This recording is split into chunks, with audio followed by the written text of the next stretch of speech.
So we have found ourselves within a pretty disassociative society.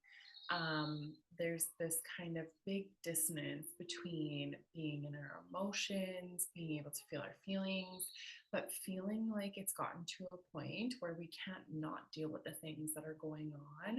And this is where it's a big piece of understanding for me as a practitioner. What does it mean to be in pain and what does it mean to be in discomfort?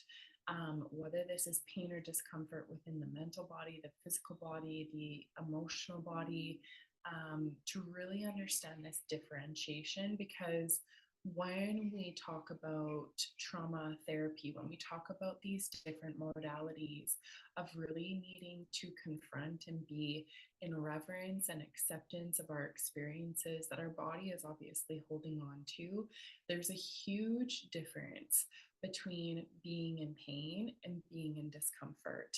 And as someone who used to numb out and disassociate and want to escape that discomfort that I considered to be pain because it was so raw and it was so tender and I had not dealt with it. It was something that was really painful. Whenever like a PTSD memory would come up, whenever someone would ask about something that was in regards to where my trauma originated from, when I would be alone with myself and that anxiousness would start to roll, it's like that was really painful. And that is the difference of working through your trauma with a facilitator and practitioner who understands what it means to be trauma informed and what it means to be deeply uh, capable and competent in holding space. Because when we are doing that with someone who knows how to navigate what it is that is coming forward, when we know how to do that, when we do that with someone who knows what it means to bring tools, to bring practices into that experience, it does not have to be so painful.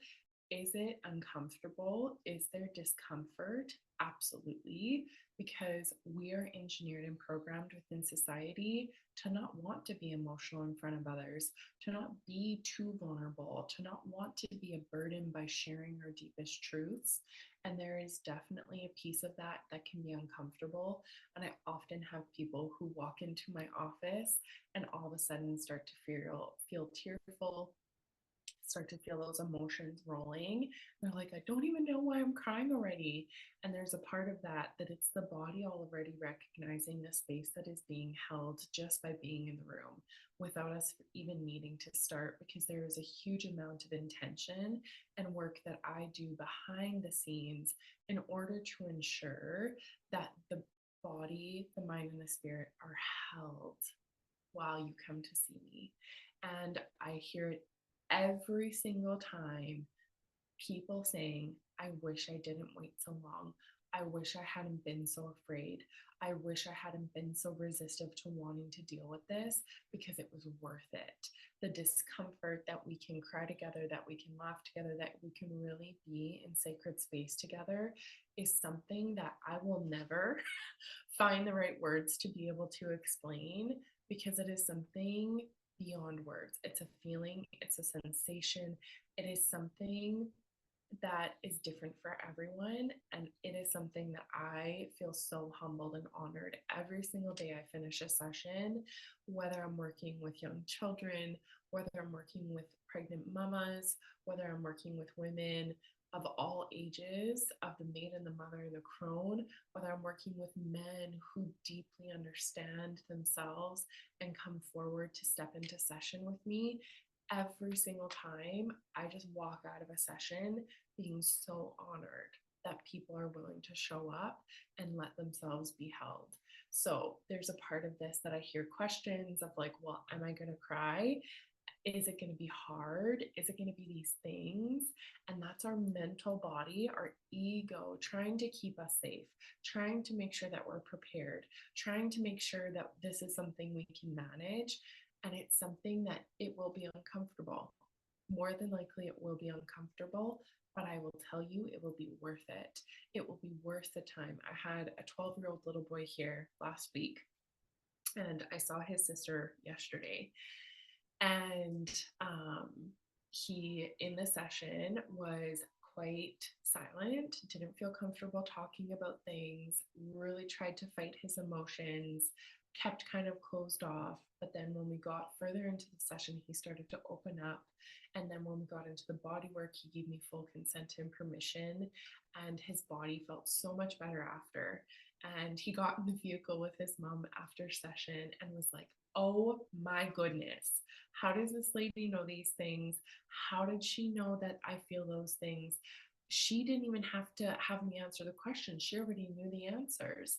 And it was so sweet, the mom said, to see him trying to process everything and feel so seen and heard without even needing to speak words. And obviously, for my end of things, it's easier when people are able to communicate with me and speak with me. And I'm so glad that that was his experience. And it usually often is. But there's a part of this that he said to his sister, if you talk to her about the things, it makes you feel better and you won't have to worry about them any longer. And I was like, for a 12-year-old to be able to take that away from an hour-long session is so powerful and so potent and so beautiful, that even though there were some things that he didn't want to talk about, the things he did talk about, he told his mom that I don't even think about those things anymore. Those things don't even bother me anymore. And that is the beauty of being able to enter into sacred space with the intent of healing. So, to answer any questions, will it be painful? No. Will it be uncomfortable? Probably, but it won't be that way the entire session. And you definitely won't leave the session feeling that way. So, that is what it means to be in space, and that whole idea of pain and discomfort. And I hope that I get to connect with you soon.